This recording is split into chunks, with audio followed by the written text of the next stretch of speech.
ఆహా! Okay sir. అంటే ఇప్పుడు నార్మల్‌గా ఇప్పుడున్న జనరేషన్స్‌కి different type of dialogues, vulgarity hmm. ఇవన్నీ అయిపోయాయి సార్. అంటే దాని గురించి ఏ జాగ్రత్త తీసుకున్నారు సార్? జాగ్రత్త అంటే మీకొకటి చిన్న కరెక్షన్ అండి మీ క్వెషన్‌లోను.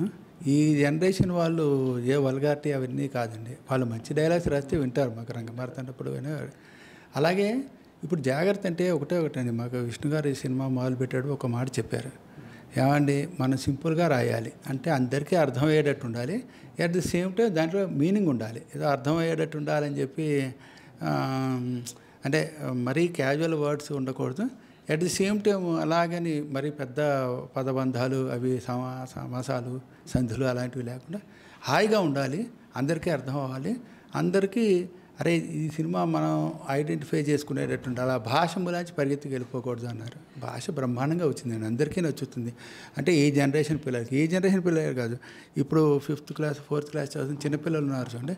వాళ్ళకి కూడా బ్రహ్మాండంగా భాష ఎక్కుతుందండి. ఏదేమైనా డైలాగ్ ఒకటి ఉందా సార్? మీరు రాసింది? బోలెడు డైలాగ్స్ ఉన్నాయండి. అంటే మీరు అన్నీ అంటే ఏదైనా ఒకటి చెప్పండి. అంటే ఒకటండి కాదులెండి సార్. అంటే ఇప్పుడు నేను చెప్పడం గురించి కాదు. అది ఆ డైలాగ్ అనేది ఏమవుతుందంటే ఆ సందర్భానికి తగ్గట్టుగా వస్తుందండి. అది మనం మామూలుగా నేను బయటకే చెప్పిస్తే ఒక చిన్న పొడి మాటగా ఉంటుంది. అందుచేత ఆ సందర్భం వచ్చినప్పుడు మీరు డెఫినిట్‌గా దాన్ని చూడండి బావుంటుంది మీకు. Okay sir. ఇప్పుడు నార్మల్‌గా 'ప్రభాస్' గారు అనేది ఒక యూనివర్సల్ స్టార్ అయిపోయారు సార్ అతను. అతను ఇందులో క్యారెక్టర్ ఎలా ఉండబోతుంది సార్? అతనిది ఎంతవరకు పాత్ర ఉండబోతుంది?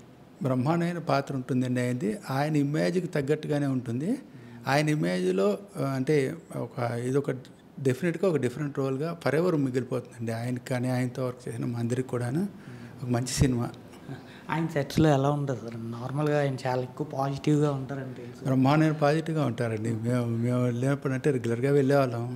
చక్కగా ఆయన అంటే ఆయన స్క్రీన్ ప్రెజెన్సే ఒక డిఫరెంట్‌గా ఉంటుంది కదండీ! ఆ స్క్రీన్ ప్రెజెన్స్‌కి ఏంటంటే చక్కగా హాయిగా నవ్వుతూ, ప్రశాంతంగా పలకరిస్తూ, అలాగే క్యారెక్టర్‌లో కూడా ఆయన అంత బాగానే ఇన్వాల్వ్ అయిపోతారు.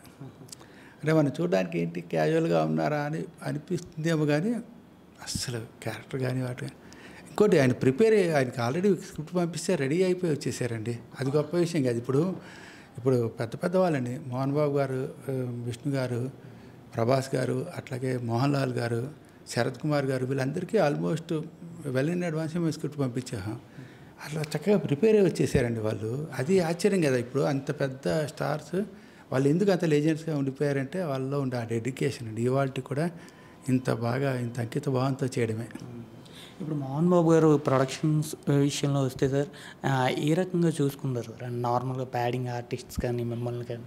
ప్యాడింగ్ ఆర్టిస్ట్ కాదండి. అసలు ప్రతి మనిషిని మీకు అద్భుతంగా చూసుకుంటారండి. ఆయన టెక్నీషియన్ గానీ, రైటర్ గానీ మీకు ఒక చిన్న ఎగ్జాంపుల్ అండి. మీకు సినిమాల్లో ఇప్పటివరకు బోలెడు సినిమాలు మీరు చేసి ఉంటారు. అందులో ఆర్టిస్టులను గానీ, లేకపోతే ఒక డైరెక్టర్ డిపార్ట్మెంట్‌లో కొంతమందిని గానీ, లేకపోతే డాన్స్ వాళ్ళని కానీ, కొరియోగ్రఫీ డిపార్ట్మెంట్‌లో వాళ్ళని కానీ తీసుకెళ్తారు. ఒక డైలాగ్ రైటర్‌ని ఒక 3 నెలలు, 4 నెలల పాటు న్యూజిలాండ్ తీసుకెళ్లారంటేనే ఆయనకు ఒక టెక్నీషియన్‌కి ఇచ్చే విలువ కానీ, మర్యాద కానీ, ఇష్టం కానీ ఎంత గొప్పదో మీరు